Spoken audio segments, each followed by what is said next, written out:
Assalamualaikum warahmatullahi wabarakatuh. Waalaikumsalam warahmatullahi wabarakatuh. Hamdan syukralillah, salatu wassalaman ala rasulillah wa ala alihi wa sahbihi wa mawala. Asyhadu an la ilaha illallah wahdahu la syarika lah wa asyhadu anna sayyidana Muhammadan abduhu wa rasuluhu la nabiyya ba'dah. Marilah senantiasa kita memuja dan memuji Allah Subhanahu wa taala. Kemudian salawat ma'as salam kepada baginda Nabi Muhammad sallallahu alaihi wasallam dan kepada al dan sahabat beliau sekalian. Yang sering kita lupakan yang bahwa ketika sabuh saat gedanyo akan udip dalam sabuh tempat, yang tempat tersebut hampir sama dengan kiban yang gede udip dalam dunia. Dalam dunianya gedanyo narumoh, yang rumuhnya maka segala sesuatu na aturan. Kadangkala apabila truk ulung yang gejak barmoh gedanyo tidak sesuai dengan peraturan yang na barmoh gedanyo, maka ketika itu gedanyo merasa hana nyaman, gedanyo merasa hana mangat, bahkan kadang-kadang gedanyo bengih. Maka demikian juga kadang-kala gedanyo lupakan yang bahwa satu saat ketika kita akan kembali kepada Allah Subhanahu wa taala, gedanyo akan kubudamang dalam kubu. Kubunya merupakan adalah sebuah tempat yang kadangkala bahwa kubu tersebut, bahkan kubu tersebut adalah hampir sama dengan kiban rumah gedanyo di dunia. Maka dalam satu hadis Rasulullah sallallahu alaihi wasallam bersabda, "Ma min rajulin yazuru qabra akhihi wa yajlisu 'indahu illa ista'nasa bihi wa radda 'alaihi hatta yaquma." Tidak daripada seseorang yang ziarah kepada kubur saudaranya, kemudian dia duduk di sisi kubur tersebut, kecuali penghuni kubur akan merasa senang, penghuni kubur akan merasa bahagia, waradda alaihi, dan penghuni kubur juga akan membalas salam yang diberi salam oleh orang yang ziarah, hatta yakuma, sehingga orang tersebut berdiri dan pergi. Ketika kita tajak bak kubu, kadang-kadang kubu urungsi itu yang kedua ba Allah Subhanahu wa taala, kadang-kadang kubu ngond, kadang-kadang kubu gured. Maka ketika itu ahli yang na dalam kubu tersebut dapat merasakan putra yang lagi dirasakan gedeon truk pada hidupnya. Truk gedeon terziarah kepada kubu, kemudian gedeon memberi salam, maka ahli kubu akan menjawab salam tersebut. Truk gedeon terziarah kepada kubu, maka ahli kubu akan merasa senang.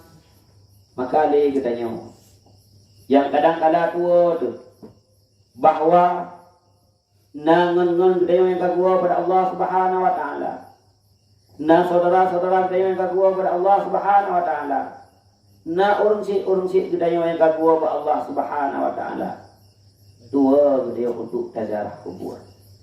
Padahal mereka yang berada dalam kubur dapat merasa senang, merasa bahagia ketika gedayo ziarah. Bahkan mereka dapat menjawab salam yang gedeon salamkan kepada mereka, hatta yakuma kepada Rasulullah, sehingga tabudoh di gedeon tahu nyandit rasa senang ahli kubur kepada gedeon. Kemudian dalam hadis yang lain Rasulullah sallallahu alaihi wasallam bersabda, "Innal maita yu'zihi fi qabrihi ma yu'zihi fi baitihi." Mayit yang na dalam kubu akan dapat merasakan sakit saban lagi ketika dia hidup di rumahnya dapat merasakan sakit tersebut. Gedanyonyo, tajak ziarah kubu kadang-kadang hana adab, tajak ziarah kubu kadang-kadang hana akhlak, tajak ibayang galak tu, tapi buatku yang hawa tu, tidak sesuai dengan tuntunan syariat, tidak sesuai dengan apa yang diperintahkan oleh Rasulullah sallallahu alaihi wasallam. Maka ketahuilah bahwa ahli kubur ketika itu dapat merasakan sakit. Hana senang. Ahli kubur hana senang apabila kita ziarah kubur kan dengan adab dan kan dengan akhlak. Maka oleh karena itu ketika lagi dia ziarah kubur, maka ziarahlah dengan adab. Ziarahlah dengan akhlak. Baik terkenan tak pegat ku yang galak, tak pegat ku yang hawa ada.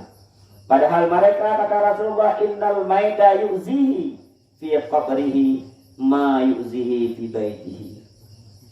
Mayat ketika itu dapat merasakan sakit, dapat merasakan hana senang, sabancit lagi yang dirasakan di rumah. Ketika teruk kudanya tamu jame basaboh rumah urang. Kemudian hana tak pergunakan adab, hana tak pergunakan akhlak.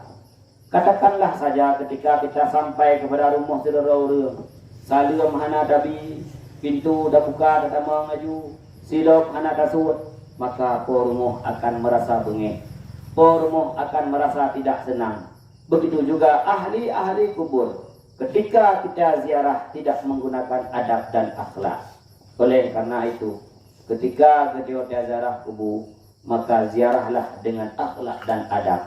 Ketika urusi dunia kedua kepada Allah, tak usahakan, tak ziarahlah tabi-tabi.